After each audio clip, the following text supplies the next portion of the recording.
Welcome back to Tanveer Talks, and I am Tanveer. If you're listening to this on Spotify or watching on YouTube, you're probably seeing the headlines. Superhero fatigue is killing the box office. But is it really? Or are we just tired of being treated like we're in a classroom?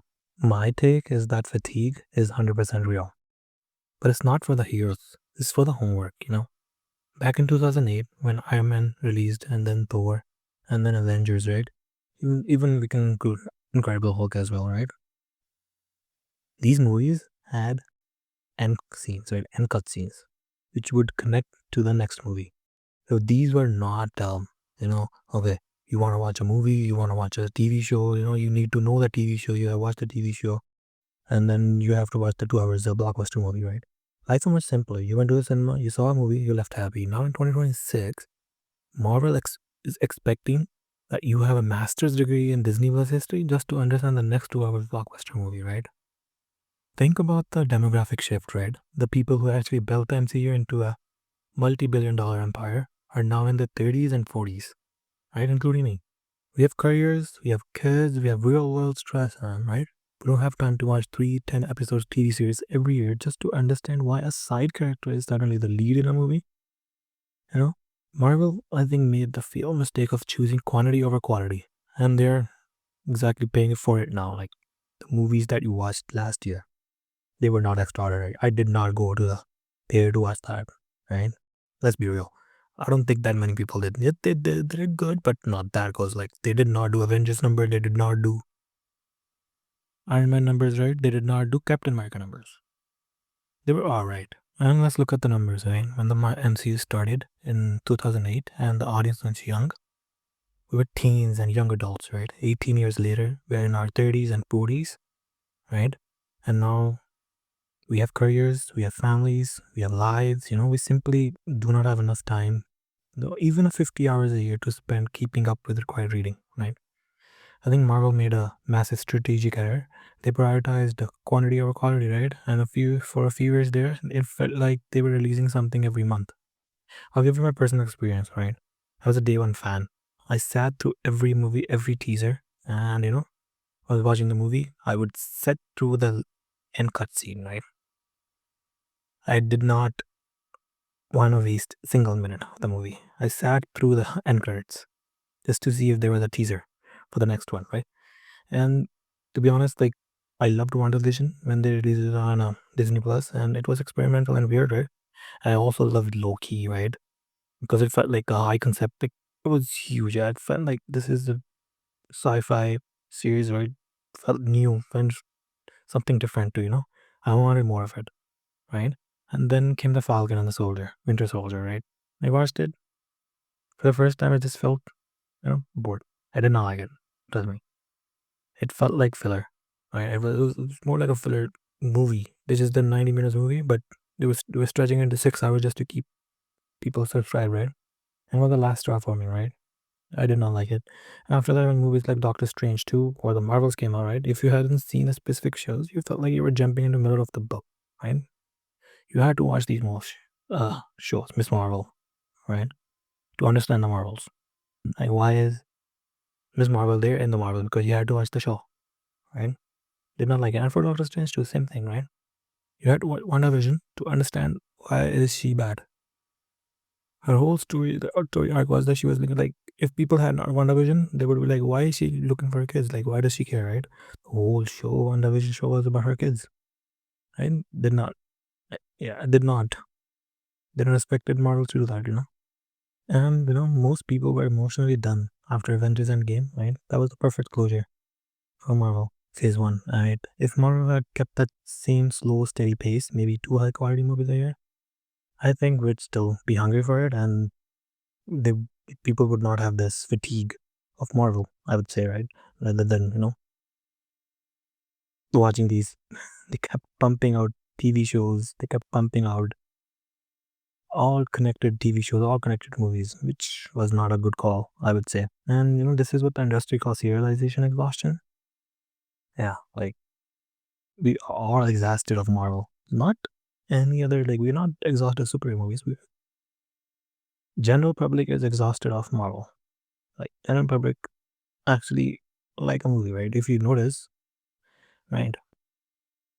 And so, what is the Marvel's plan for 2026, right? Like, they pulled the biggest emergency lever they have. Like, they brought back Robert Downey Jr. The twist is he's not Tony Stark, he's Victor Von Doom, right? Like, on paper, this sounds cool, but I feel like they pull this nostalgia play, right? Like, it's Marvel actually admitting that they don't know how to move forward with the old guard.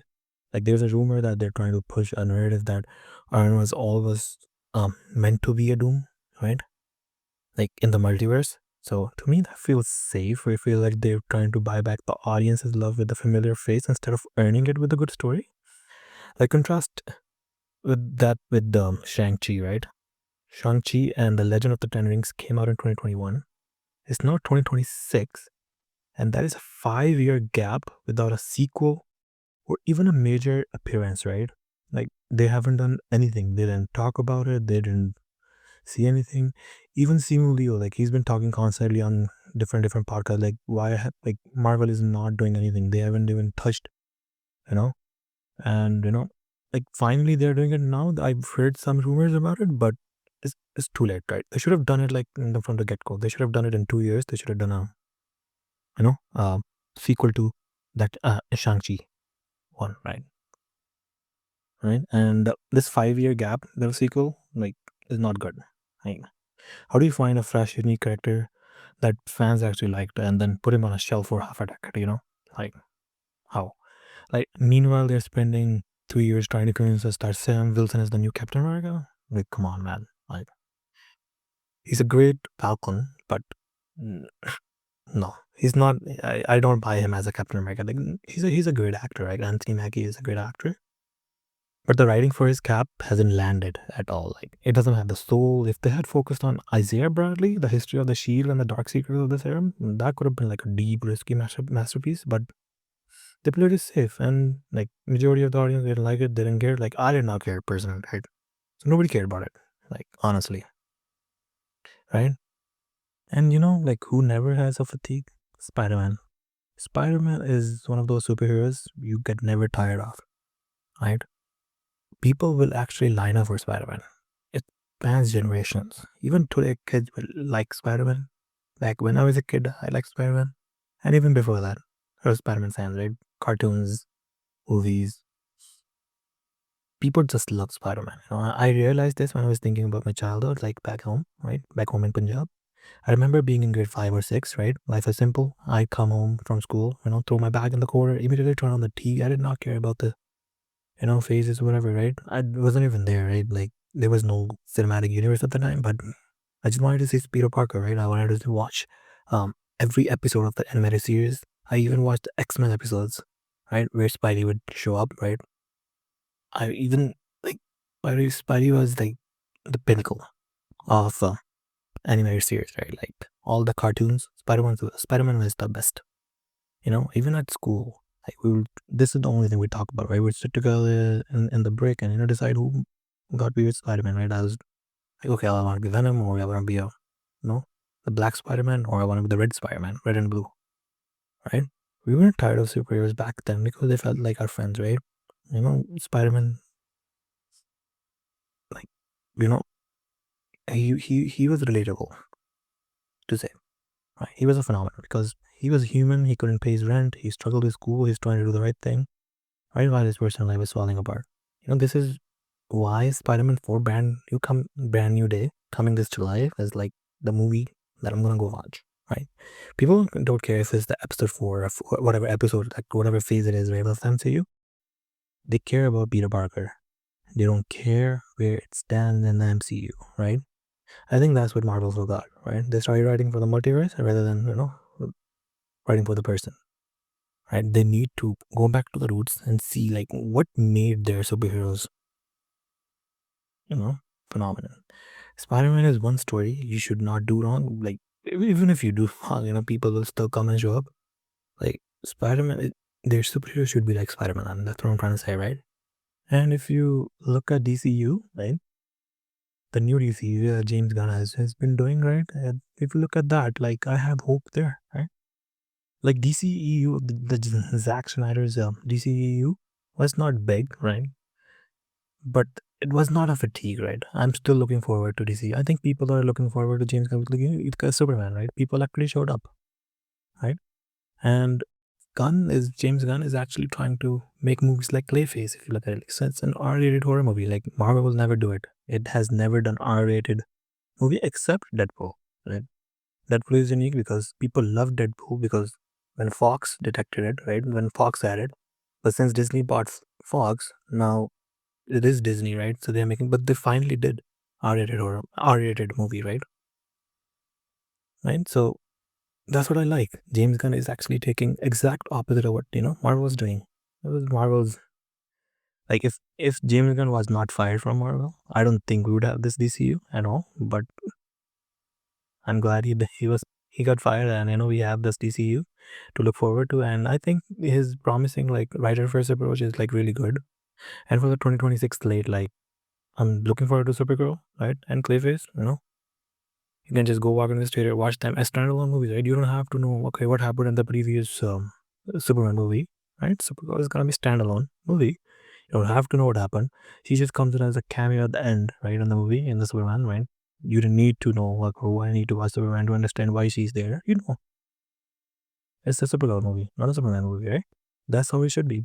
You won't need to do the homework. You don't need to watch a TV show on HBO to understand the plot. Even if DCU started with the animated series, right? I did not have to go watch that animated series to understand what's happening in the Superman. No, right? Don't have to. And that's how it should be. That's how you beat the fatigue.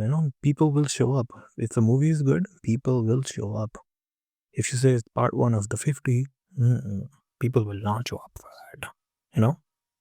So that is why I'm excited for Supergirl this year, and it looks like a space epic. It looks different, and for the new gen of kids, it might be their Spider-Man movement. They won't care about the history of the MCU. They'll care about what's happening on screen right now, right? That's how it should be. That's all I'm saying. I'm hoping the DCU, would kill in the competition.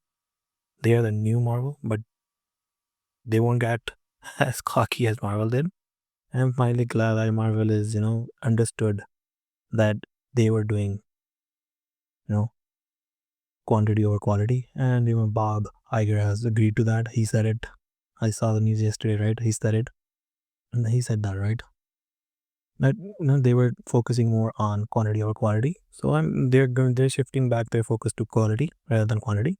So that is good. They should be doing that. And moving forward, let's see what they do. I'm excited for not as excited for Avengers Doomsday because I do not care. Like Steve Rogers is there, that is fine, but I think that should be the end of it.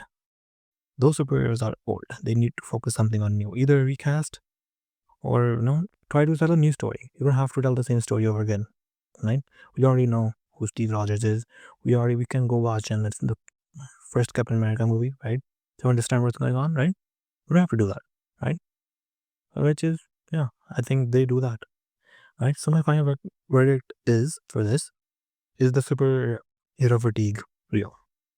Yes, it is real for the formula, but it will never be real for the soul, right? Let's see. That kind of familiar face, like they're doing with Doomsday, Doctor Doom, or Victor Von Doom. Sorry if I messed up the name, right? Let's see if they can, save themselves from this tired formula. Is the sun setting on MCU while the DC takes the rises? We'll be ready for. Let's see, right?